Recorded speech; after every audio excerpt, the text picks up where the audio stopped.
मुलांनो, mobile of आणि focus on हा कसा करायचा याबद्दल आज आपण बोलणार आहोत. तुम्ही अभ्यासाला बसता, पूर्ण तयारी करून तेवढ्यात एक नोटिफिकेशन वाजतं आणि तुम्ही फोन उचलता. मग काय, एकामागोमाग एक स्क्रोल करत जाता. कधी व्हॉट्सॲप, कधी इन्स्टा, कधी स्नॅपचॅट, तर कधी यूट्यूब, FB, व्हॉट्सअप या सगळ्यांवर वेळ कसा जातो ते तुमच्या लक्षातही येत नाही. पुस्तक तिथेच राहतं, स्वप्नही तिथेच राहतात आणि मग मनात एक विचार येतो, मी खरंच काही मोठं करू शकतो का? पण हे असं मोबाईलमध्ये शिरून डिस्ट्रॅक्ट होणं आणि नकळत इतका वेळ निघून जाणं, फोकस करता न येणं ही आज सगळ्या विद्यार्थ्यांची रिॲलिटी आहे. पण मुलांनो, आज आपण एक शब्द, एक संकल्पना, एक मनाची अवस्था समजावून घेऊया. तो म्हणजे स्टेराईल कॉकपिट माइंडसेट. कल्पना करा की तुम्ही एका विमानाचे पायलट आहात. तुमच्या हातात त्या विमानामधल्या शेकडो लोकांचं भविष्य आहे. आता विमान टेक ऑफ घेणार आहे.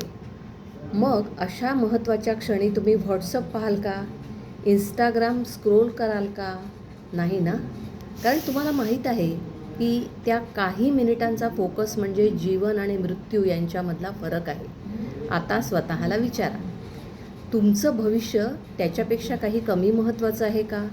स्टेराईल कॉकपिट माइंडसेट म्हणजे त्या काही मिनिटात, त्या काही तासात तुम्ही आणि तुमचं ध्येय याच्याशिवाय काहीही नाही. No distractions, no excuses, only focus, only mission. खरं सांगायचं ना मुलांनो, तर मोठं यश मिळवण्यासाठी खूप मोठी हुशारी आवश्यक नसते. फक्त एक सवय. कोणती? तर ती पूर्ण एकाग्रतेने काम करण्याची सवय. ज्यावेळेला बाकीचे लोक मोबाईलमध्ये हरवलेले असतात, त्यावेळी जो विद्यार्थी शांतपणाने लक्षपूर्वक अभ्यास करतो तोच पुढे जाऊन यशस्वी होतो. पण सुरुवात सोपी नसते.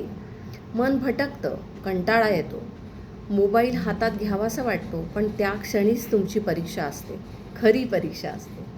त्या क्षणी जर तुम्ही स्वतःला थांबवलं, स्वतःला सांगितलं की ही 40 मिनिटं ही मी फक्त माझ्या स्वप्नांसाठी देणार आहे, तर तुम्ही जिंका, नक्की जिंकाल. लक्षात ठेवा मुलांनो, आज तुम्ही घेतलेला एक छोटासा निर्णय, मोबाईल बाजूला ठेवण्याचा आणि फोकस करण्याचा, तोच निर्णय उद्या तुमचं आयुष्य घडवणार आहे. कधीकधी ना मोटिवेशन बाहेरून येतं असं आपल्याला वाटतं, पण खरं म्हणजे मोटिवेशन कधीही बाहेरून येत नाही, ते आतून निर्माण करावं लागतं. जेव्हा सगळे झोपलेले असतात तेव्हा जो जागा राहून अभ्यास करतो, जेव्हा सगळेजण डिस्ट्रॅक्ट होतात तेव्हा जो स्वतःला कंट्रोल करतो तोच खऱ्या अर्थाने वेगळा बनतो.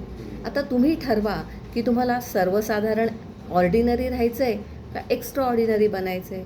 कारण या दोघांमधलं अंतर किती आहे ठाऊक आहे का? तो आहे तुमचा फोकस. लक्षात ठेवा मुलांनो, एक दिवस असा येईल की जेव्हा तुम्ही मागे वळून बघाल ना, तेव्हा तुम्हाला तुमचं मन नक्की म्हणेल की तू योग्य निर्णय घेतलास, म्हणून तू स्वतःला थँक्स म्हण. आजपासून आपण असं ठरवूयात मुलांनो की अभ्यासाची वेळ is equal to sterile cockpit. Mobile बंद, मन शांत, लक्ष म्हणजे आपलं ध्येय स्पष्ट. मनात एक वाक्य हे नक्की ठेवायचं आहे की माझं स्वप्न पूर्ण करणं हीच फक्त माझी जबाबदारी आहे. मुलांनो, तुमच्यात खूप ताकद आहे. तुम्हाला फक्त ती योग्य दिशेने वापरायचे. जर फोकस केलात ना, तर बघा तुमचं आयुष्य विमानासारखं उंच भरारी घेईल, टेक ऑफ. थँक्यू.